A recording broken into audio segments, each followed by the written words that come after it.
Assalamualaikum warahmatullahi wabarakatuh. Innal hamdalillah nahmaduhu wa nasta'inuhu wa nastaghfiruh wa na'udzu billahi min syururi anfusina wa sayyiati a'malina. May yahdihillahu fala mudilla lahu wa may yudlil fala hadiya lahu. Asyhadu an la ilaha illallah wahdahu la syarika lahu wa asyhadu anna Muhammadan abduhu wa rasuluh. Allahumma salli wa sallim wa barik ala nabiyyika wa rasulika Muhammadin wa ala alihi wa ashabihi wa man sara ala nahjihi wa ihtada bihadihi wa istanna bi sunnatihi ila yaumil qiyamah. Allahumma anfa'na bima 'allamtana wa 'allimna ma yanfa'una warzuqna al-huda wat tuqa was sadad. Ikhwani wa akhwati fid din, asanallahu jami'an. Ikhwan dan akhwat hadirin, saudara-saudaraku yang dimuliakan oleh Allah. Alhamdulillah pada kesempatan yang baik ini kita bisa melanjutkan kembali kajian rutin kita ini, yang insyaallah masih membahas kutaibnya Syekh Abdul Razak bin Abdul Muhsin Al-Abbad Al-Badr, yaitu kutaib yang berjudul Bawa'ithul Khalas Minadz Dzunub. Faktor-faktor yang mendorong agar seorang itu bisa melepaskan diri dari berbagai dosa. Yang ini merupakan syarh dari nukilan yang ada dalam kitabnya Ibnul Qayyim Al-Jauziyah, yaitu Uddatus Sabirin wa Dzakhiratu Asyakirin. Dan masih melanjutkan faktor pendorong yang ke-9. Sudah kita baca qaulnya Al-Imam Ibnul Qayyim, yaitu At-Tasi Mashhadul Mughafasah wal Mu'ajalah, yang diberikan taklik oleh Syekh Abdul Razak, yaitu Al-Amrut Tasi min hadhil masyahid. Perkara yang ke-9 di antara perkara-perkara yang mendorong seorang supaya bisa melepaskan diri dari dosa-dosanya, yaitu al-khawfu min mubaghatatil ajal, yaitu rasa takut dari datangnya ajal yang tiba-tiba. Artinya orang ketika lagi bermaksiat bisa saja ajal datang, dan kalau dia ketika ajal datang dia sedang bermaksiat, berarti itu tanda kesengsaraan. Karena innamal a'mal bil khawatim, sesungguhnya amalan itu tergantung penutupnya. Ini orang ketika mau menutup hidupnya ternyata dengan maksiat, yang berarti kalau penutupnya adalah kemaksiatan, berarti ini tanda kesengsaraan. Maka kalau orang menyadari yang seperti ini, dia akan berusaha jangan sampai dia bermaksiat. Allah Subhanahu wa ta'ala berfirman, fa innallaha subhanahu wa ta'ala yaqul likulli ajalin kitab. Allah Subhanahu wa ta'ala berfirman, likulli ajalin kitab. Tiap-tiap ajal, tiap-tiap masa itu ada kitab catatannya. Jadi kita harus sadari bahwasanya ajal kita, ya, ajal manusia itu sudah ditetapkan oleh Allah Subhanahu wa ta'ala, dan setiap manusia akan merasakan yang namanya kematian. Tinggal kematian itu datangnya kapan, kita yang tidak tahu. Tapi yang jelas kita yakin bahwasanya kematian pasti akan datang kepada kita. Kapan waktunya itu yang kita tidak tahu. Tapi yang harus kita sadari, kita harus terus mengulang-ulang dalam pikiran kita bahwasanya Allah mengatakan kullu nafsin dha'iqatul maut. Setiap jiwa itu akan merasakan, mencicipi yang namanya kematian. Dan Allah juga mengatakan aina ma takunu yudrikumul maut. Dimanapun kalian berada, kematian akan menjumpai kalian. Wa yaqulu ta'ala wasifan qudumal ajal, dan Allah Subhanahu wa ta'ala juga menjelaskan, menggambarkan bagaimana datangnya ajal. Allah mengatakan dalam surat Al-A'raf ayat yang ke-34, fa idza jaa ajaluhum la yastakhiruna sa'atan wa la yastaqdimun. Ketika datang ajalnya, ya, ketika datang kepada mereka ajal mereka, la yastakhiruna sa'ah, Mereka tidak bisa menundanya meskipun sesaat. Wala yastaqdimun, dan mereka juga tidak bisa mengajukannya.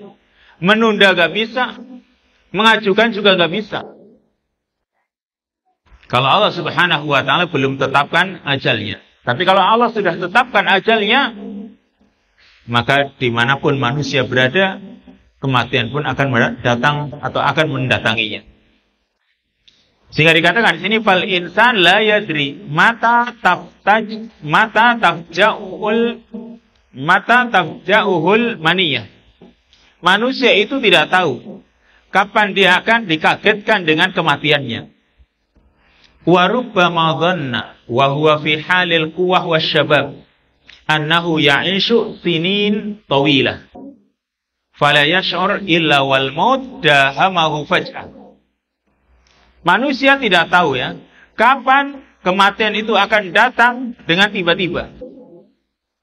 Kadang orang itu merasa ketika dia dalam keadaan kuat, dalam keadaan masih muda.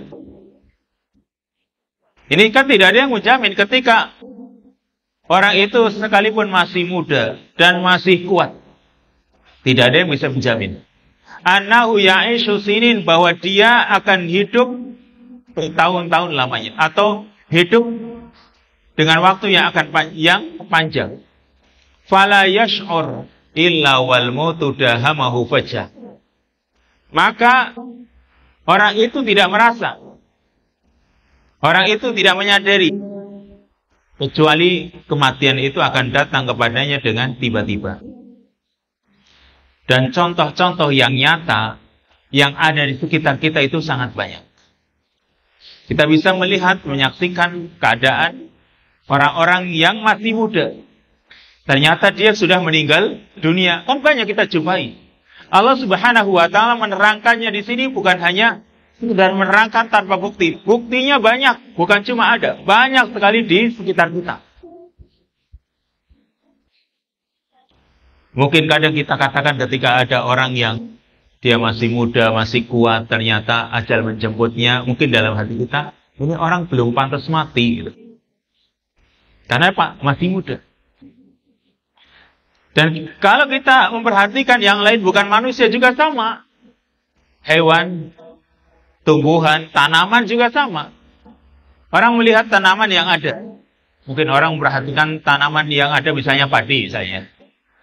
Tanaman padi belum tumbuh, baru ditanam, mungkin hitungannya beberapa hari. Ternyata sudah kemakan keong habis. Padahal baru ditanam. Atau mungkin kacang hijau ternyata kena air terus kebanjiran, mati semua. Ya itu kan nggak tahu. Siapa yang mendatangkan kematian itu kan orang nggak ada yang tahu, Allah gitu. Orang kan cuma berusaha. Andai kata berusaha ternyata Allah belum izinkan, ya yang penting ya semoga usaha-usaha kita itu Allah mensyukurinya. Artinya Allah akan mencatat sebagai suatu kebaikan. Karena apa? Nabi SAW itu memberikan dorongan kepada kita untuk memanfaatkan yang ada. Kata Nabi SAW, idza qamatis sa'ah wa fi yadi ahadikum fasilah wa indahu al-muhim falyahrisha. Kata Nabi SAW, jika kiamat terjadi dan di tangan salah seorang dari kalian itu ada tunas yang mau ditanam, dan dia masih punya kesempatan untuk menanamnya, kata Nabi, falyahrisha, tanam. Meskipun kiamat sudah tiba. Kan kalau sudah ditanam kiamat, apa gunanya? Kan gitu. Tapi masih ada kesempatan untuk menanam, kata Nabi, tanam. Kenapa? Meskipun kita barangkali kayaknya nggak mungkin. Tapi ada usaha. Allah Subhanahu wa ta'ala akan memberikan pahala kalau kita itu berusaha. Maka kembali kepada permasalahan kematian tadi. Semua manusia itu tidak tahu kapan datangnya kematian kepada dirinya.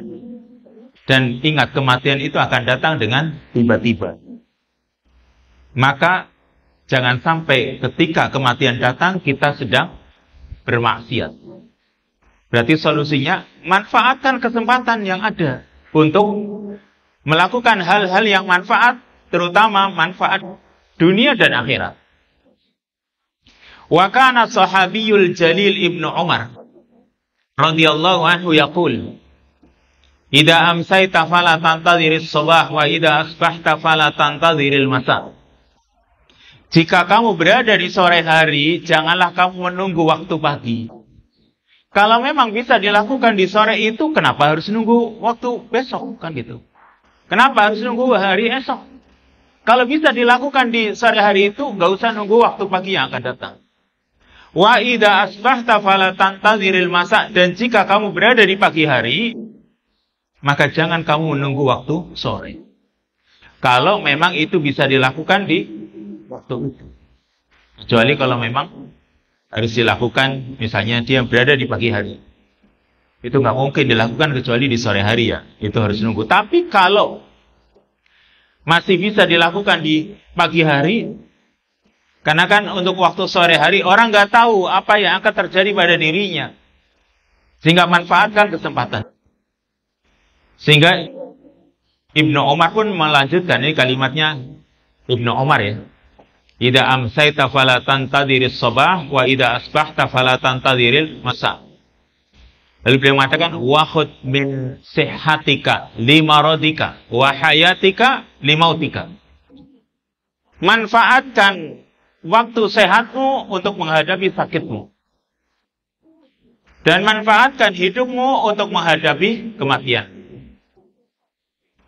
Wa kana an-nabiyyu al-karim sallallahu alaihi wasallam yudzakiru ashabahu bi qudumil ajal wa iqtirabihi wa yaqulu lahum aksiru dzikra hadhimil ladzat. Aksiru dzikra hadhimil ladzat. Dan Nabi sallallahu alaihi wasallam mengingatkan para sahabatnya akan datangnya ajal dan dekatnya ajal itu. Wa yaqulu lahum, Nabi mengatakan kepada mereka, aksiru min dzikri hadhimil ladzat. Perbanyaklah oleh kalian mengingat-ingat pemutus kelezatan, yaitu yang dimaksud adalah al-maut. Perbanyak oleh kalian untuk mengingat kematian. Dengan mengingat kematian, maka orang itu akan berusaha menghindari dari kemaksiatan-kemaksiatan karena khawatir di saat dia meninggal dia dalam keadaan bermaksiat. Dikatakan li anna hadat tadzakkur yusnil 'abda 'an irtikabiz dzunub. Karena mengingat kematian itu akan memalingkan hamba dari melakukan dosa. Maka jadilah kita itu orang yang cerdas. Orang yang kayis, orang yang cerdas. Nabi SAW ditanya, ayyul mu'minina aqyas. Siapakah orang mukmin yang paling cerdas? Nabi mengatakan, aksaruhum lil mauti dzikra. Orang yang paling banyak mengingat kematian. Jadi kalau dalam hidup kita itu sering mengingat kematian.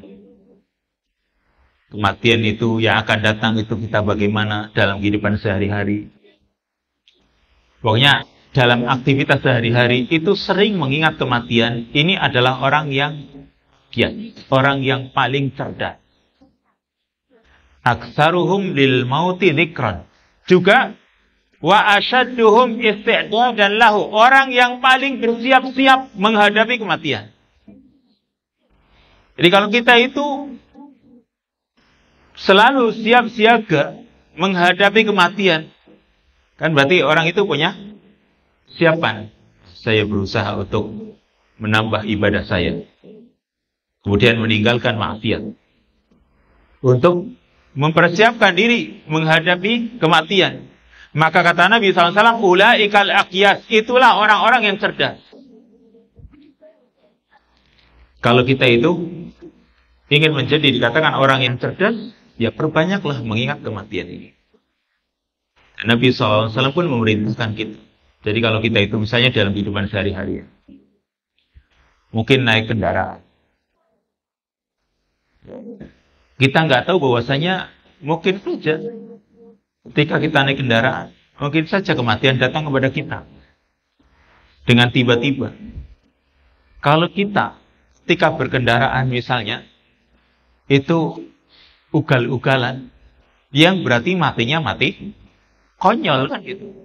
Tapi kalau berkendaraan dengan baik, misalnya lalu kematian datang, karena misalnya ada orang yang nyerodok kita misalnya, lalu kita qadarullah meninggal dunia. Semoga kita itu bukan orang yang mati konyol. Karena apa? Kita itu semoga ini tertimpa benda keras gitu. Yang semoga itu termasuk orang yang mati syahid. Kalau memang kita itu ketika berkendaraan bagaimana kan gitu. Sehingga orang yang mengingat kematian, itu segala perilakunya jadi baik. Dia nggak berani untuk melakukan sesuatu yang nyeleneh, yang jelek, apalagi yang itu maksiat, dosa besar, nggak mau. Hidupnya itu jadi terarah. Dia nggak mau ngebut-ngebut. Karena apa? Bok nanti mati konyol. Nggak bisa mempertanggungjawabkan di sisi Allah Subhanahu wa Ta'ala. Mau jawab apa? Kamu kenapa kamu mati? Bingung. Kan saya ngebut-ngebut kan. Kan itu malu kan kita menjawabnya. Kalau sekarang begini, katakanlah anak sekolah terlambat ditanya sama gurunya, kenapa kamu terlambat kan itu? Kalau jawabannya memuaskan, kan orang juga nggak malu. Tapi kalau jawabannya nggak memuaskan, mau jawab saja pikir-pikir. Kenapa? Jawaban itu nggak memuaskan pastinya. Tapi kalau jawabannya memuaskan, saya terlambat ini karena begini, tadi ada gini diterangkan. Dan dia tidak bersalah. Maka kan dengan pedenya dia bisa menjawab. Seperti itu pula nanti kita di hadapan Allah Subhanahu wa Ta'ala ditanya. Tentang sebab kematian kita juga akan ditanya. Makanya ada nasihat dari Ahadus Salaf, salah seorang ulama salaf, mengatakan, Man aksara dzikral maut ukrima bi salasati asya.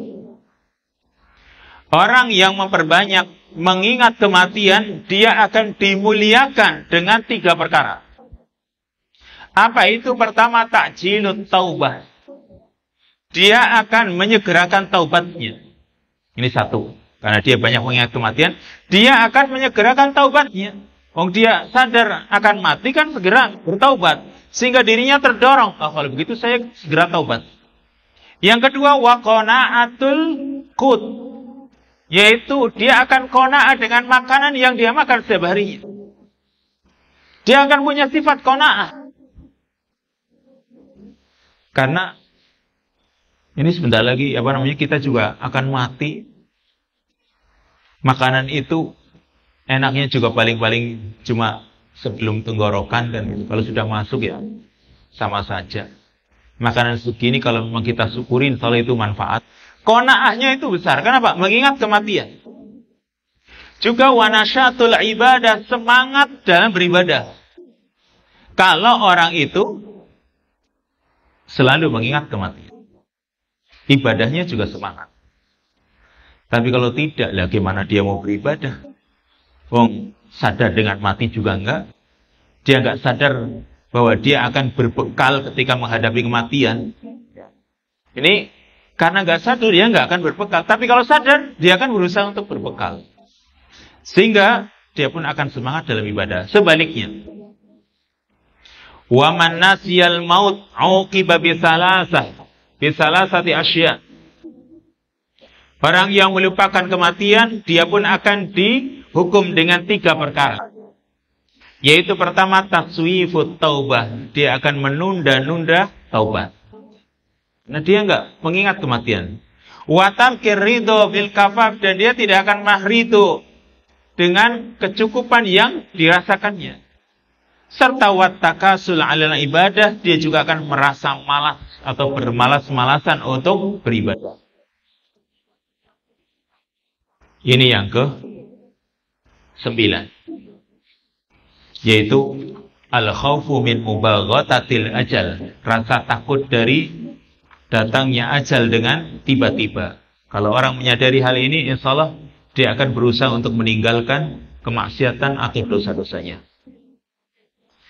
Lanjut, qala yang ke-10. Qala al-Imam Ibnul Qayyim rahimahullahu taala. Al-Imam Ibnul Qayyim rahimahullahu taala mengatakan dalam kitabnya Uddatus Sabirin, al-ashir yang ke-10, yaitu masyhadul bala wal afiyah. Fa innal bala fil haqiqah laisa illa dzunub wa awaqibuha wal afiyah al mutlaqah hiya ta'at wa awaqibuha. Yang ke-10 yaitu masyhadul bala wal afiyah, menyadari adanya musibah atau cobaan dan juga menyadari adanya al-afiyah, kesehatan dan keselamatan. Sadari dua perkara ini. Menyadari adanya musibah, adanya cobaan, dan menyadari pula dengan nikmat berupa kesehatan dan keselamatan. Dikatakan fa innal bala fil haqiqah laisa illa dzunub wa awaqibuha. Sesungguhnya yang namanya musibah atau cobaan sebenarnya tidak lain kecuali dosa-dosa itu sendiri dan akibatnya. Jadi orang harus menyadari ketika orang itu banyak berbuat dosa, ingat, itu adalah musibah. Dan akibat dari dosa-dosa itu, itulah musibah, itulah cobaan. Wal afiyatul mutlaqah, sedangkan afiyah, kesehatan atau keselamatan yang mutlak tanpa batas, hiya ta'atu wa awaqibuha, yaitu ketaatan-ketaatan dan akibat-akibatnya. Maksudnya bagaimana? Diteruskan lagi di sini. Fa ahlul bala hum ahlul maksiyah wa in ufiyat abdanuhum. Orang-orang yang mendapatkan cobaan yang sebenarnya, orang-orang yang mendapatkan musibah yang sebenarnya, mereka adalah orang-orang yang bermaksiat, sekalipun jasmani mereka, badan mereka itu sehat. Ini kata Al-Imam Ibnul Qayyim. Jadi orang-orang yang mendapatkan cobaan, yang mendapatkan musibah sebenarnya, yang asli itu ya, itu orang-orang yang menjadi pelaku maksiat. Sekalipun badan mereka, jasmani mereka itu sehat. Hakikatnya itu adalah musibah bagi mereka. Wa ahlul afiyah, sedangkan orang-orang yang sehat, hum ahlut ta'ah wa in maridat abdanuhum. Mereka adalah orang-orang yang taat.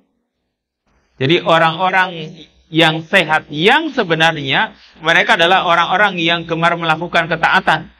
Wa in maridat abdanuhum, sekalipun badan mereka sakit. Dan mungkin sekilas kalau kita melihat ya, kalau orang lagi sakit dan dia banyak maksiat misalnya, orang nggak menyadari bahwasanya itu adalah musibah yang sebenarnya. Atau bahkan orang yang nggak sakit sekalipun tapi dia bermaksiat, itulah musibah yang sebenarnya. Sedangkan orang yang banyak melakukan ketaatan, meskipun badan mereka sakit, maka itu adalah kesehatan yang sebenarnya. Ya, mudah-mudahan kalimat ini bisa dipahami. Wa qala ba'du ahli al-ilmi fil atharil marwi, dan sebagian ulama, sebagian ahli ilmi mengatakan tentang asar yang diriwayatkan dari Nabi sallallahu alaihi wasallam, idza ra'aitum ahlal bala fas'alullaha al-afiyah. Jika kalian melihat orang-orang yang mendapatkan cobaan, mendapatkan musibah, fas'alullaha al-afiyah, maka mohonlah kepada Allah keselamatan. Ketika orang melihat orang yang mendapatkan banyak musibah, maka mohonlah al-afiyah kepada Allah, keselamatan kepada Allah atau kesehatan. Fa inna ahlal bala al-mubtalun bi ma'asillah wal i'rad wal ghafla anhu. Karena sungguhnya orang yang mendapatkan cobaan atau ahlul bala Al-mubtaluna bima'asillah, yaitu orang-orang yang mendapatkan cobaan itu karena kemaksiatan kepada Allah, wal i'rad, serta berpaling, wal ghafla anhus, dan juga lalai. Wa hadza wa in kana a'dhamal bala, dan ini ya, meskipun itu adalah ujian atau cobaan yang paling besar, fallafdhu yatanawalu anwa'al mubtalin, maka lafaz kalimat bala ini ya mencakup berbagai macam orang-orang yang diuji dalam urusan jasmani mereka, wa adiyanihim, agama mereka. Wallahu a'lam. Ini perlu dijelaskan ini. Jadi kita harus menyadari yang namanya musibah. Musibah itu ada dua. Ya, musibah itu ada dua. Yaitu al-masaib ad-dunyawiyah wal masaib al-ukhrawiyah. Musibah itu yang pertama ada musibah-musibah duniawi, yaitu yang berkaitan, berhubungan dengan masalah dunia, atau istilahnya berkaitan dengan kehidupan yang bersifat materi. Itu namanya musibah duniawi. Ya, contohnya seperti yang Allah katakan, walanabluwannakum bisyai'im minal khauf wal ju' wa naqsim minal amwal wal anfus was samarat.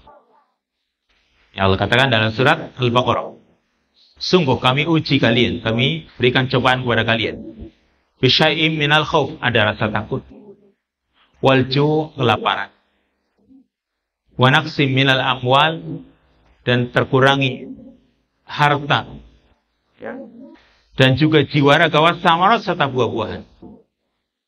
Ini adalah musibah-musibah dunia. Karena apa? Berkaitan dengan urusan dunia.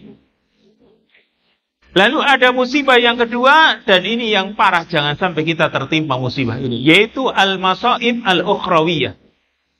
Musibah-musibah yang bersifat ukhrawi, yaitu yang berhubungan dengan masalah agama. Dan ini musibah yang hakiki. Ini musibah yang sebenarnya nih, dan kita mohon agar Allah Subhanahu wa ta'ala lindungi kita dari musibah agama ini. Contohnya apa musibah agama?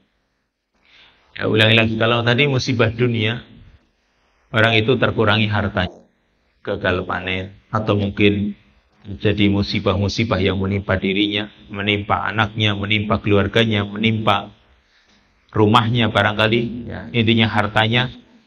Ini musibah dunia. Kenapa? Urusan dunia. Tapi musibah akhirat ini, atau musibah yang menimpa agama ini, jika orang itu melakukan dosa, itu musibah agama. Ya, orang melakukan dosa itu sendiri, itu adalah musibah agama. Dan kalau musibahnya atau dosanya itu berupa kekufuran, ini musibah yang sangat berat. Kenapa? Sengsaranya nanti selamanya. Kalau sampai orang itu tertimpa musibah berupa musibah al-ukhrawiyah agama, yaitu misalnya menjual agamanya, dan dia yang penting mendapatkan dunia, dia jual agamanya, ya, dan dia sampai menghadap Allah tidak dalam keadaan muslim, ini kan berarti musibah agama. Dan kita itu jangan sampai tertimpa musibah ukhrawiyah ini. Makanya dalam doanya Nabi SAW, doa di kafaratul majlisnya Nabi, bagaimana sudah kita terangkan, doa kafaratul majlisnya Nabi kan banyak. Salah satunya, Allahumma qsim lana min khasyatika ma tahulu bihi bainana wa baina ma'siyatik. Terus sampai ada kalimat, wala taj'al musibatana fi dinina. Jangan engkau jadikan musibah kami ya Allah dalam urusan agama. Kalau musibah-musibah dunia oke. Tapi kalau musibah agama jangan ya Allah. Musibah agama itu kalau misalnya yang ringan saja ya. Kalau kita itu punya kebiasaan-kebiasaan baik, Lalu ketika hilang kebiasaan baik itu, kita nggak merasa menyesal. Ini musibah. Atau orang itu yang tadinya semangat untuk menjalankan ibadah, ternyata dia nggak semangat lagi. Ini musibah agama ini. Ketika orang ini dekat dengan kemaksiatan, ini musibah agama. Dan ini yang tidak kita inginkan. Ini doanya Nabi SAW. Wala taj'al musibatana fi dinina. Jangan kau jadikan musibah kami itu dalam urusan agama. Jadi kalau kita berpikir hilang harta kita, kita harus berpikir ini musibah dunia. Santai. Dan seperti itulah Umar bin Khattab radhiyallahu anhu. Ketika mendapatkan musibah dunia, itu beliau malah bersyukur. Syukurnya kan banyak, alasannya banyak. Ya, beliau bersyukur karena ini urusan dunia, bukan musibah agama. Yang kedua, musibah dunia ini bisa mengurangi dosa-dosa dan bisa menambah pahala. Kemudian bersyukur lagi, karena musibah dunia ini masih banyak orang-orang yang lebih parah musibah dunianya. Dan alhamdulillah Allah berikan kekuatan untuk bisa menghadapinya. Jadi berpikir masalah pahala, dikuranginya dosa, itu menjadikan musibah dunia bisa menjadi semakin dekat dengan Allah. Tapi kalau musibah agama, nah ini yang sangat bahaya, menjadikan orang jauh dari Allah Subhanahu wa taala. Makanya di sini untuk yang ke-10 Syekh Abdul Razak membuat poin, ya. Al-amrul ashir min hadhil bawa'id mashhadul bala wal afiyah. Menyadari adanya ujian dan keselamatan. Menyadari adanya cobaan dan keselamatan. Dikatakan fadzunub hiya a'damu wa akhtaru bala'in yusibul mar'a. Dosa-dosa adalah cobaan atau ujian yang paling besar dan paling berbahaya menimpa seseorang.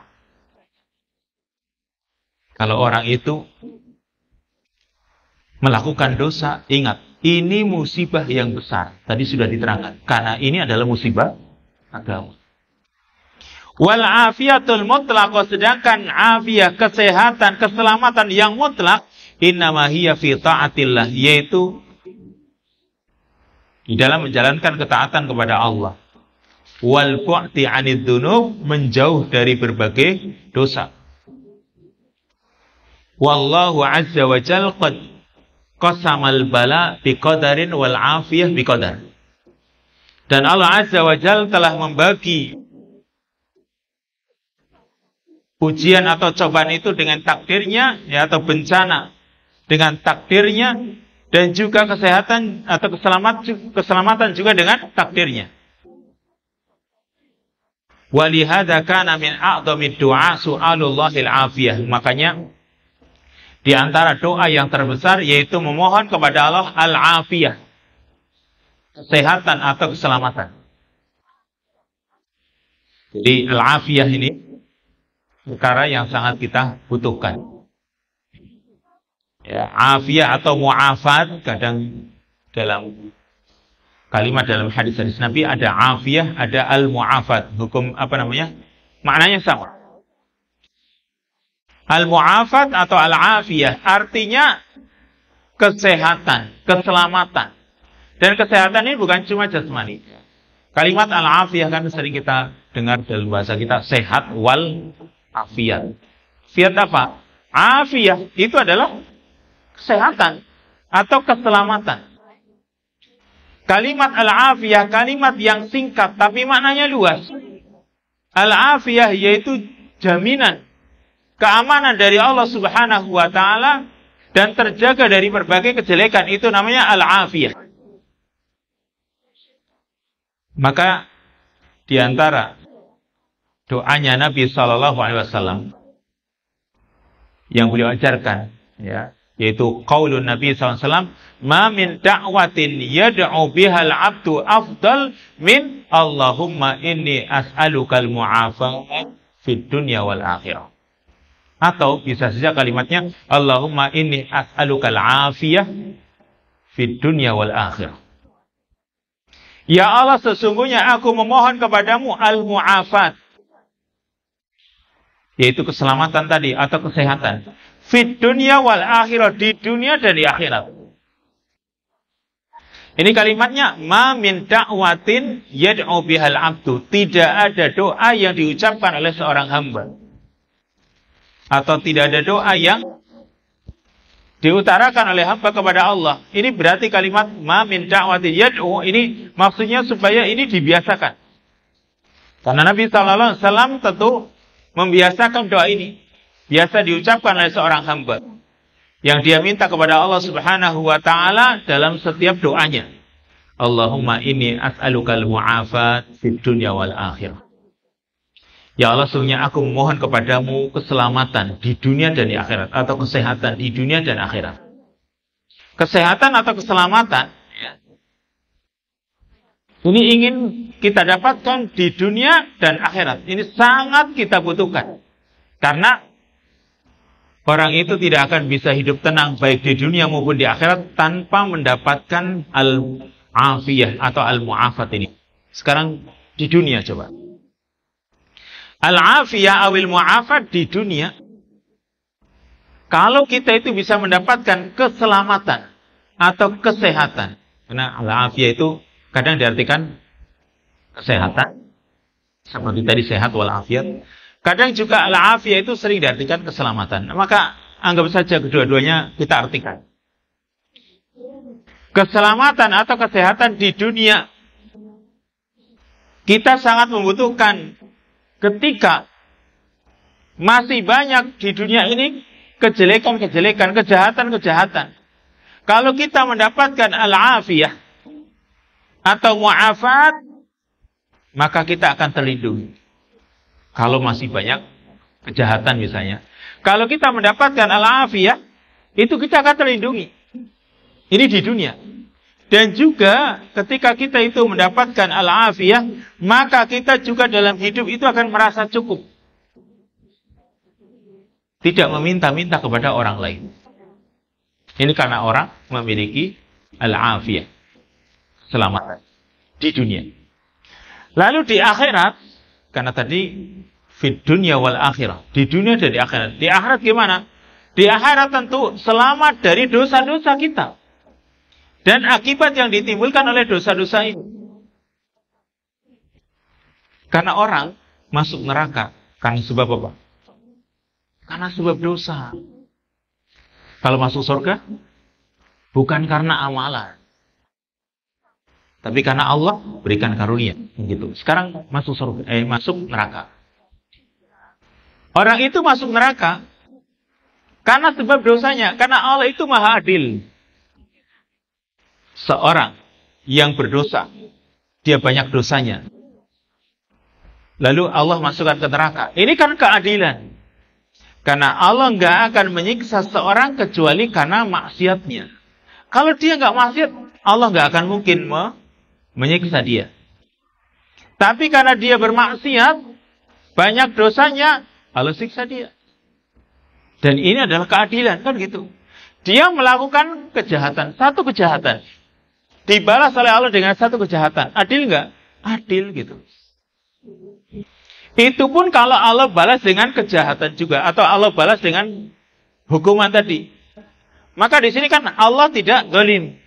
Dan memang Allah mengatakan, wa mallahu bidzallamin lil abid. Atau ayat yang semisal itu. Allah, intinya Allah itu tidak akan pernah mendolimi hambanya. Kalau dia bermaksiat dengan satu kemaksiatan dan Allah tidak mengampuninya, berarti hamba itu berhak mendapatkan hukuman sesuai dengan maksiatnya. Belum kadang Allah mengampuni banyak dosa-dosa hambanya. Meskipun dia banyak maksiat, diampuni. Sehingga karena ada dosa yang tidak diampuni, Allah masih celupkan dia mungkin ke neraka. Dan karena masih ada keimanannya, Allah angkat. dari neraka setelah dia bersih dari dosa-dosanya. Ini namanya keadilan. Lalu ketika orang beramal, apakah dengan amalannya dia pasti masuk surga? Belum tentu. Karena masuk surganya seseorang itu bukan karena amalannya. Ingat, kata Nabi SAW, innakum lan tadkhulul jannata bi'amalikum. Kalian tidak akan masuk surga dengan amalan kalian. Maksudnya di sini bi'amalikum banyak ba'al iwad ya. Ba'al iwad itu maksudnya kalau beramal pasti surga. Belum tentu. Supaya orang ini dia tidak mengandalkan amalannya saja. Dia juga ketika beramal ada rasa takut nggak nanti amalnya tidak diterima gitu. Ini baiknya di sini kita itu supaya koreksi amal ibadah kita. Makanya Nabi mengatakan kalian tidak akan masuk surga karena amalan kalian. Tapi kalian masuk surga karena karunia dari Allah. Jadi karena kita beramal, lalu Allah ridho kepada kita, Allah memberikan karunia-Nya kepada kita untuk masuk surga. Jadi maksudnya di sini bukan semata-mata kita itu beramal pasti surga. Ya belum tentu.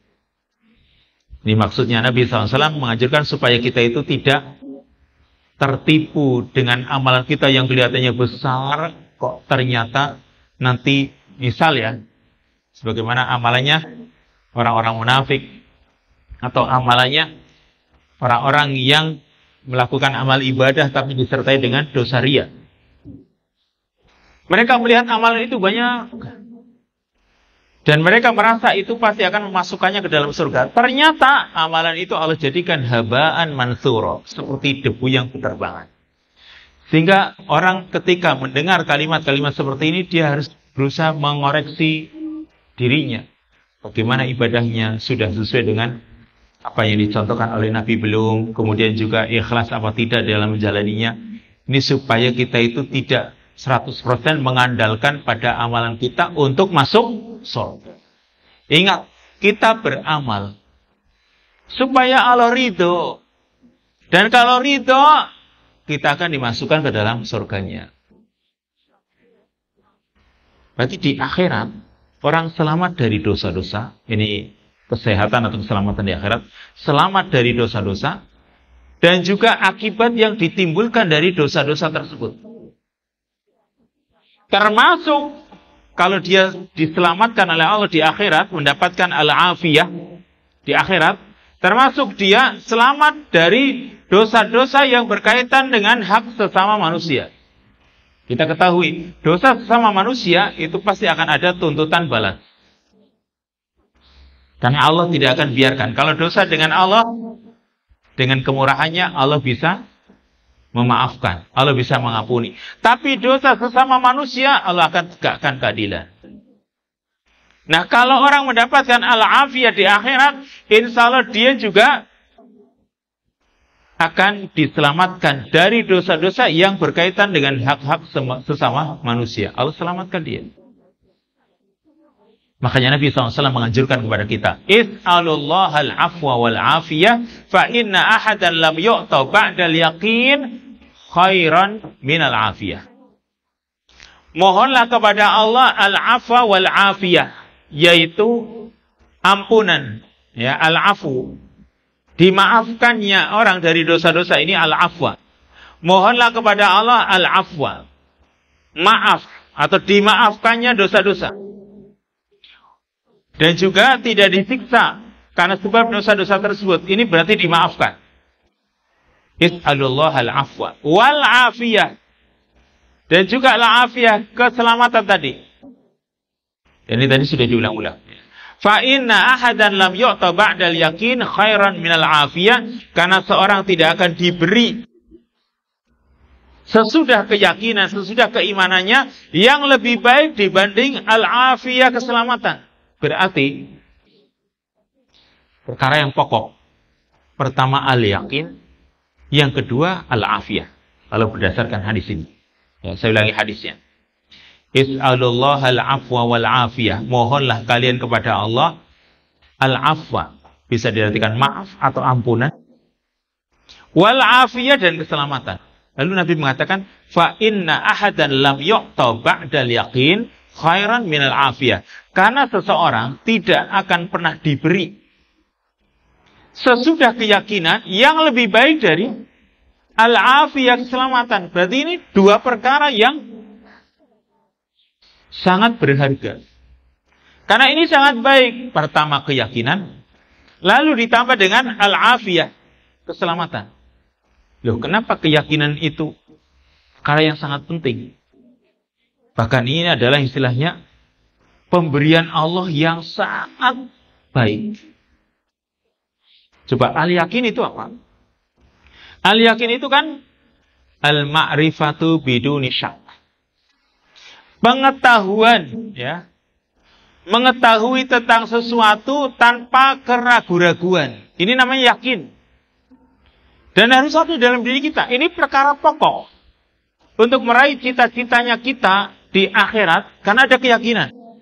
Jadi dalam hati kita yakin bahwa kalau kita nggak sholat, nanti kita bisa celaka di akhirat. Kalau kita beramal, Allah itu nggak akan menyia-nyiakan amalan kita. Kalau kita meninggalkan maksiat, Allah juga akan menjadikan kita meninggalkan maksiat sebagai suatu bentuk ibadah. Ini kita yakin. Dengan keyakinan yang akan terjadi nanti di akhirat. Ini perkara yang paling pokok. Untuk meraih cita-cita atau kebahagiaan dunia dan akhirat, yakin ini menjadi modal pokoknya. Kalau keyakinan itu sudah tertanam, ya, keyakinan tertanam dalam diri kita, sudah putuslah kita dari dunia. Hati kita bergantung pada akhirat. Karena ada keyakinan dalam diri kita. Sekarang coba, kalau kita yakin dengan adanya surga, yakin nggak ada keraguan-raguan sama sekali, maka ya akan mendorong diri kita. Lah, untuk apa sih dunia? Kan ada sedikit putus. Maksudnya tidak terlalu terpaku pada dunia. Karena apa? Dia sudah tertanam pada dirinya keyakinan kuat tentang surga atau tentang akhirat. Ketergantungan kepada dunia mulai berkurang. Tapi kalau keyakinan kita kepada akhirat, kepada surga, itu mungkin berkurang, ya sudah, akan diisi dengan ketergantungan kita pada dunia. Ini secara otomatis nih. Karena ini ibarat sesuatu yang penuh. Kalau nggak diisi dengan ini, ya diisi dengan ini gitu. Tinggal mana yang paling dominan mengisi hati kita. Ketergantungan pada akhirat, karena disertai keyakinan. Atau kalau keyakinan ini lemah, berarti ketergantungan kita kepada dunia. Dan ini bisa bahaya. Makanya di sini al-yakin. Perkara yang sangat. Lalu setelah keyakinan apa? Al-afiyah tadi. Keselamatan. Berarti perkara yang pokok yang harus kita inginkan, atau yang sangat kita inginkan nanti, terutama di akhirat, meminta agar kita itu selamat. Baik di dunia maupun di akhirat. Ini sangat penting. Wa kana sallallahu alaihi wasallam, terusnya. Wa kana sallallahu alaihi wasallam yusi ashabahu wa ahla baitihi an yuksiru min hadha du'a kama qala li ammihi al-Abbas ya ammi aksirid du'a bil afiyah. Dan Nabi sallallahu alaihi wasallam mewasiatkan kepada para sahabatnya dan juga ahli baitnya, keluarganya, agar memperbanyak doa ini, yaitu memohon keselamatan. Makanya kita ucapkan Allahumma inni as'alukal afwa wal afiyah di dunia wal akhirah. Atau kadang di dini wa dunyaya dan seterusnya. Kita mohon al-afwa wal afiyah. Maaf dari Allah atau ampunan dari Allah dan juga keselamatan. Nabi pun katakan kepada pamannya Abbas, ya ammi aksirin doa bil afiyah. Wahai pamanku, perbanyaklah doa memohon al-afiyah, keselamatan dari Allah. Ini Nabi menganjurkan kepada pamannya supaya memperbanyak doa ini. Kita pun juga harus berusaha. Lanjut. Ini yang ke-10 tadi. Yang ke-11 al-hadi asyar. Qala al-imam Ibnul Qayyim rahimahullahu ta'ala. Al-imam Ibnul Qayyim rahimahullahu ta'ala mengatakan, al-hadi asyar yang ke-11, an yu'awwida ba'isaddin wa dawa'iyahu wa musara'atal hawa wa muqawamatihi wa muqawamatahu ala tadrij qalilan qalilan hatta yudrika ladzatadz dhafar. Kata muallif atau kata al-Imam Ibnul Qayyim, salah satu faktor pendorong supaya kita itu bisa segera lepas dari dosa-dosa kita, yaitu dikatakan an yu'awwida ba'isaddin, agar membiasakan untuk melakukan atau memiliki ba'isaddin, pendorong-pendorong agama, wa dawa'iyahu, dan penyeru agama. Pendorong agama siapa? Contohnya seperti iman, ya, ketakwaan. Ini kan faktor yang akan mendorong supaya kita memiliki agama. Wa musara'atal hawa, serta membiasakan untuk melawan, ya, atau dalam rangka melawan hawa, keinginan-keinginan hawa nafsu kita. Wa muqawamatahu, serta berusaha mengalahkannya ala tadrij, dengan bertahap, qalilan qalilan, sedikit demi sedikit. Jadi maksudnya kita itu berusaha dalam kehidupan sehari-hari membiasakan perkara-perkara yang itu akan meningkatkan kadar agama kita. Yaitu sedikit keinginan ditambah. Sehingga apa? Hatta yudrika ladzatadz dhafar, sehingga orang bisa mendapatkan nikmatnya, lezatnya, menang melawan hawa nafsu. Ya, nikmatnya menang melawan hawa nafsu. Misal, orang itu ketika mau bersedekah, itu kan hawa nafsunya dorongannya kuat sekali. Setan juga ikut nimbrung. Punya kalau kamu itu bersedekah, kamu itu nanti miskin, terkurangi hartamu. Ini kan dorongan-dorongan untuk tidak bersedekah, ya. Tapi hawa nafsunya ini dilawan. Saya bersedekah, pahalanya besar, dilipat gandakan. Kemudian juga ini yang saya sedekahkan nggak akan pernah berkurang. Karena Nabi mengatakan, mana qasat sedekatun min malin, sedekah tidak akan mengurangi harta. Kemudian ini terus dilawan dan berusaha melakukannya sedikit demi sedikit. Sehingga dia akan merasakan, oh ternyata nikmatnya, betapa nikmatnya bisa mengalahkan nafsunya. Maka fataqwa hina idin himmatuhu. Di saat itu karena dia bisa melawan nafsunya, oh nafsunya dikekang, nafsunya dikalahkan.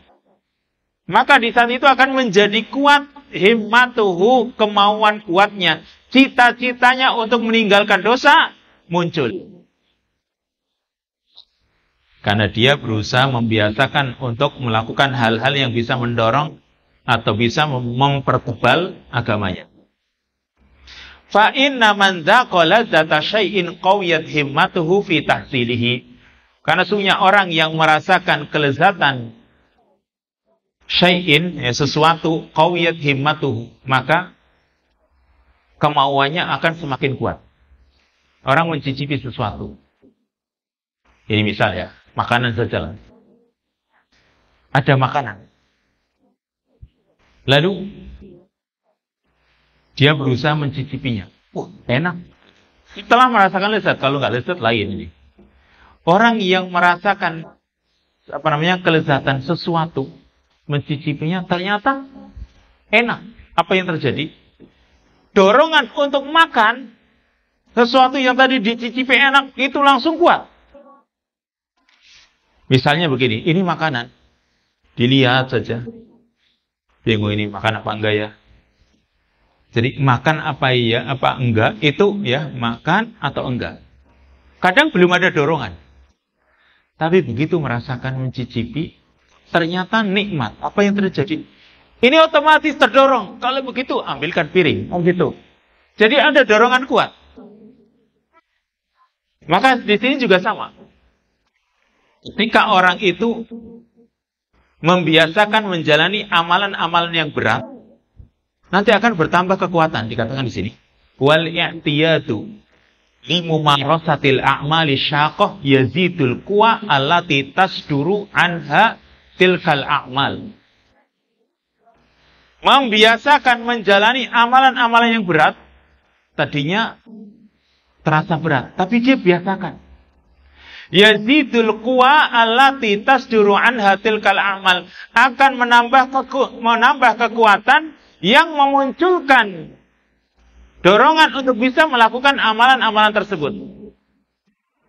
Dicontohkan di sini, walidzalik, ini kata Ibnul Qayyim ya. Lidzalik najitu quwal hammalin wa arbabi as-sana'i asyaqah tatazayad. Di sini dicontohkan oleh Al-Imam Ibnul Qayyim. Karena itu kita jumpai kekuatan para pekerja berat. Misalnya tukang angkat junjung. Barangnya berat. Coba panjenengan melihat orang-orang yang mikul beban berat. Saya lihat di pasar. Itu tahu tumbuh yang gede banget itu. Isinya pakaian. Itu kalau ditimbang itu pokoknya 100 kilonya lebih. Tapi ternyata orang itu ngangkatnya kuat. Kenapa? Karena dia, ya, ini orang membiasakan. Awalnya mungkin, gimana caranya mungkin dengan orang. Lalu dia berusaha memaksa dirinya. Ternyata apa? Kuat. Ketika membiasakan, ya biasa dia. Ya, karena dia sudah membiasakan, jadinya pun dia punya kekuatan. Demikian pula wa arbabis sana'i asyaqah. Para pemilik pabrik-pabrik yang mungkin terasa berat, itu nanti akan semakin bertambah kekuatannya. Ambil contoh yang ada di kita lah. Kita itu melihat yang bawa keweh. Tahu keweh ya? Apa namanya? Tanah yang begitu besar. Ya, sudah dipotong pakai pemotong itu. Ini mungkin ada yang beratnya 50 kilo lebih. Tanya saja kepada yang biasa angkat junjung itu. Karena kemuanya kuat, diangkat dia. Ternyata kuat. Yang kalau kita nggak ada keinginan, ya, lah berat lah kan gitu, sudah putus asa dulu. Wah berat gitu. Bagi mereka biasa. Padahal mungkin tubuh orang yang biasa dengan yang belum pernah. Ini yang gede malah yang belum pernah. Tubuhnya gede. Ini kecil tapi ngangkat biasa. Kenapa? Sudah terbiasa. Kita lihat saja. Orang yang ngangkat tandan sawit itu, kadang-kadang tandan sawit itu satu tandan gede banget. Itu cuma ditusuk, angkat begitu di atas mobil. Yang kalau orang baru mencoba yang agak gede, udah langsung diangkat saja nggak bisa-bisa, nggak ngangkat-ngangkat gitu. Tapi mereka tusuk gitu, begitu saja. Karena mereka sudah terbiasa. Dikatakan di sini bi khilafil bazzaz wal khayyat wa nahwihima. Beda dengan para penjual pakaiannya kan nggak mau yang berat-berat. Wal khayyat tukang jahit. Maaf, ini bukan berarti di sini Al-Imam Ibnul Qayyim meremehkan tukang jahit. Tapi coba, tukang jahit itu mau nggak yang berat-berat? Dia yang ringan-ringan saja kan gitu. Dan nggak terbiasa untuk berat. Maka di sini maksudnya di sini sedang menjelaskan tentang dorongan untuk melakukan sesuatu yang berat itu karena membiasakan. Dipaksa awalnya mungkin terus dibiasakan lama-lama juga ringan bagi dia. Sedangkan waman tarokal mujahadah bil kuliah, orang yang meninggalkan mujahadah memerangi nafsunya secara keseluruhan, da'ufa fihi ba'isuddin, akan lemah pada dirinya pendorong agama ini. Sebaliknya wa qawiya fihi ba'itsu syahwah, akan kuat pada dirinya pendorong untuk melampiaskan syahwatnya. Wa mata awwada nafsahu mukhalafatal hawa ghalabahu mata arada. Dan kapan orang membiasakan dirinya menyelisih hawa nafsunya, dia akan bisa mengalahkan hawa nafsunya tersebut kapan dia ingin. Ya contohnya gini ya. Kita itu duduk di majelis taklim. Itu kalau nggak membiasakan, itu awalnya juga aduh kelasat rasanya nggak enak gitu. Pengennya keluar. Tapi sudah dipaksa, ya ternyata ya biasa saja kan gitu. Masuk sholat qiyamul lail atau yang lain, awalnya juga berat banget. Rasanya kepinginnya tidur lagi gitu. Tapi dipaksa, lama-lama biasa saja. Sebagaimana sholat subuh juga gitu. Mungkin awalnya orang yang, misalnya nih ya, dia belum lama sholat jamaah subuh. Bisa dihitung mungkin sekian bulan atau mungkin baru setahun 2 tahun misalnya. Dia memikirkan, dulu saya berat sekali untuk sholat subuh. Sekarang ringan. Kenapa? Karena membiasakan, ada dorongan-dorongan agama dalam dirinya, insya Allah menjadikan amalan itu juga ringan. Makanya ini yang ke-11, yaitu ta'zizu mujahadati dawa'i syarr, memerangi pendorong-pendorong kejelekan. Ya, pendorong-pendorong kejelekan ini kita harus perangi, dan insya Allah penjelasannya kita lanjutkan pada kesempatan yang akan datang. Billahi ta'ala, subhanakallahumma wa bihamdika, asyhadu an la ilaha illa anta, astaghfiruka wa atubu ilaik. Assalamualaikum warahmatullahi wabarakatuh.